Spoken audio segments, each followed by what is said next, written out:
મોદી સરકાર દ્વારા ફ્રીમાં લેપટોપ વિતરણ થઈ રહ્યું છે, જેના માટે તમારે ઓનલાઈન બુકિંગ કરાવવાનું રહેશે। આ દાવો અમે નથી કરી રહ્યા। આ દાવો કરવામાં આવ્યો છે સોશિયલ મીડિયામાં વાયરલ થઈ રહેલા એક મેસેજમાં। આ મેસેજનો દાવો છે કે મોદી દ્વારા 1 જુલાઈથી ફ્રીમાં લેપટોપ વિતરણ કરવામાં આવશે।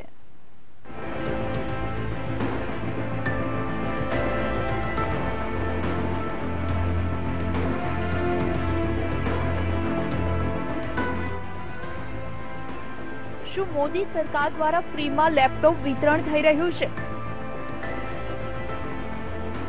ઓનલાઈન બુકિંગ કરાવતા મળી જશે લેપટોપ। સોશિયલ મીડિયામાં વાયરલ થયો મેસેજ। 1 જુલાઈ સુધી લેપટોપ વિતરણનો કરાયો દાવો। શું ડિજિટલ ઇન્ડિયા અંતર્ગત લેપટોપ વિતરણ થઈ રહ્યું છે? એક તરફ પ્રધાનમંત્રી નરેન્દ્ર મોદી ભારતને ડિજિટલ ઇન્ડિયા તરફ લઈ જવા માટે પ્રયાસ કરી રહ્યા છે, તો બીજી બાજુ સોશિયલ મીડિયામાં મોદીના નામથી એક મેસેજ વાયરલ થયો છે। આ મેસેજમાં દાવો કરવામાં આવ્યો છે કે મોદી દ્વારા ફ્રીમાં લેપટોપ વિતરણ કરવામાં આવશે, જેના માટે તમારે ઓનલાઈન બુકિંગ કરાવવાનું રહેશે। ત્યારે આ મેસેજને જોતા ઘણા યુવાનોએ પ્રયાસ કરી રહ્યા છે કે તેમને આ લેપટોપ મળી જાય, તો ઘણા યુવાનોના મનમાં એ સવાલો પણ થઈ રહ્યા છે કે આ મેસેજ સાચો છે કે ખોટો। ઘણા લોકો તો એવી આશા સેવી રહ્યા છે કે મોદી દ્વારા ડિજિટલ ઇન્ડિયાની યોજનાને સફળ બનાવવા માટે આ લેપટોપ વિતરણ થઈ રહ્યું હશે, તો ઘણા યુવાનોના અવનવા તર્ક ઉદ્ભવી રહ્યા છે। ત્યારે વાયરલ થઈ રહેલા આ મેસેજમાં સૌથી ઉપર એક લેપટોપનું ચિત્ર જોવા મળી રહ્યું છે, જેમાં મોદીનું ચિત્ર છે। તો આ સાથે નીચેની પહેલી લાઈનમાં લખવામાં આવ્યું છે કે લેપટોપ વિતરણ યોજના 2017।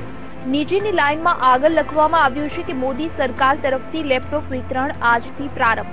તો આ સાથે બે મુદ્દા વધુ બતાવવામાં આવ્યા છે, જેમાં લખવામાં આવ્યું છે કે યુવાનો માટે સોનેરી તક, મોદી સરકાર તરફથી ફ્રીમાં લેપટોપ આપવામાં આવે છે। તમારું લેપટોપ આજે જ બુક કરાવો। આ લેપટોપ 1 જુલાઈ 2017 સુધી વિતરણ કરવામાં આવશે। જો કોઈ પણ યુવાનને ફ્રીમાં લેપટોપ આપવાની વાત કરવામાં આવે તો કોણ એ તક છોડી શકે છે? ત્યારે આ મેસેજ મળતા જ લોકો આ લેપટોપ બુક કરાવવાના પ્રયાસમાં લાગી રહ્યા છે, પરંતુ લેપટોપ મળશે કે નહીં તે એક સવાલ છે। વાયરલ થઈ રહેલા આ મેસેજની સાથે એક લિંક આપવામાં આવી છે। આ લિંક પર ક્લિક કરતા જ પહેલું પેજ ખુલી જશે કે જેમાં તમારું પૂરું નામ લખવાનું રહેશે, તેમજ બીજા એક બોક્સમાં તમારે રાજ્ય સિલેક્ટ કરવાનું રહેશે અને ત્યારબાદ કઈ કંપનીનું લેપટોપ જોઈએ છે તે પસંદ કરવાનું રહેશે। જો કે આપને જણાવી દઈએ કે અગાઉ યુપીના પૂર્વ મુખ્યમંત્રી અખિલેશ યાદવ તેમના રાજ્યમાં ફ્રીમાં લેપટોપ વિતરણ કરી ચૂક્યા છે। તેમજ જાહેરમાં વિદ્યાર્થીઓને લેપટોપ વિતરણનું આયોજન કરવામાં આવ્યું હતું અને ઘણા વિદ્યાર્થીઓએ લેપટોપનો લાભ લીધો હતો।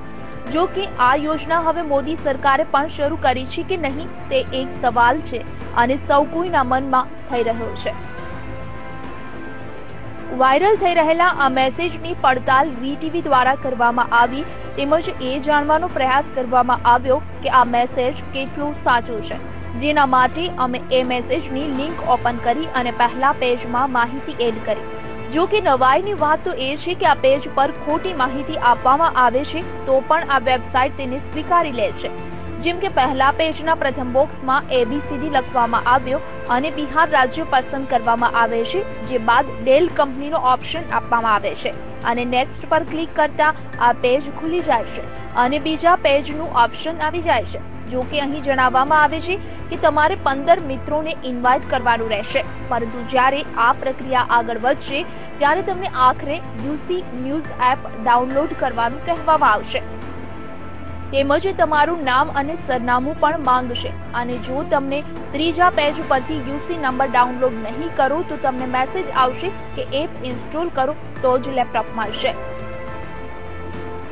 વાયરલ મેસેજની પડતાલમાં વીટીવીના સંવાદદાતાએ સાયબર એક્સપર્ટ નવીન શર્મા સાથે મુલાકાત કરી અને એ જાણવાનો પ્રયાસ કર્યો કે આ મેસેજનું સત્ય શું છે। ત્યારે નવીન શર્માએ પણ આ વાયરલ મેસેજની પૂરતી તપાસ કરી અને એ જાણવાનો પ્રયાસ કર્યો કે આવા મેસેજની પાછળ કયું ષડયંત્ર છુપાયેલું હોઈ શકે છે। पिछले काफी दिनों से व्हाट्सएप पे, सोशल साइट्स पे, दूसरी साइट्स पे वायरल हो रहा है कि भाई मोदी द्वारा एक लैपटॉप वितरण योजना चलाई गई है, जिसमें युवाओं को लैपटॉप दिया जाएगा ताकि वो डिजिटल इंडिया से जुड़ सकें। इस तरह के भ्रम फैलाए जा रहे हैं। उसमें ये भी बताया जा रहा है कि आपको किस ब्रांड का लैपटॉप चाहिए, अपनी प्रेफरेंस भी पूछी जा रही है, जिसमें ये मैं जो मानता हूँ कि ये एक डेटा कलेक्शन का एक स्पैम है। ऐसी किसी भी वेबसाइट पे, ऐसे किसी भी लिंक पे आप क्लिक ना करें। यहाँ पर आपकी जो डेटा है वो ले ली जाएगी, आपकी प्राइवेसी जो है वो उसको खतरा है। આવામાં વાયરલ થઈ રહેલા આ મેસેજની પડતાલમાં સામે આવ્યું કે મોદી સરકાર દ્વારા ફ્રી લેપટોપની કોઈ યોજના નથી. આ મેસેજના માધ્યમથી તમારો ડેટા ચોરી થઈ શકે છે, તમારા ડેટાનો ખોટી રીતે ઉપયોગ પણ થઈ શકે છે. આમ વીટીવીની પડતાલમાં વાયરલ થઈ રહેલું આ મેસેજ ખોટો સાબિત થયો છે. Bureau report, VTV news.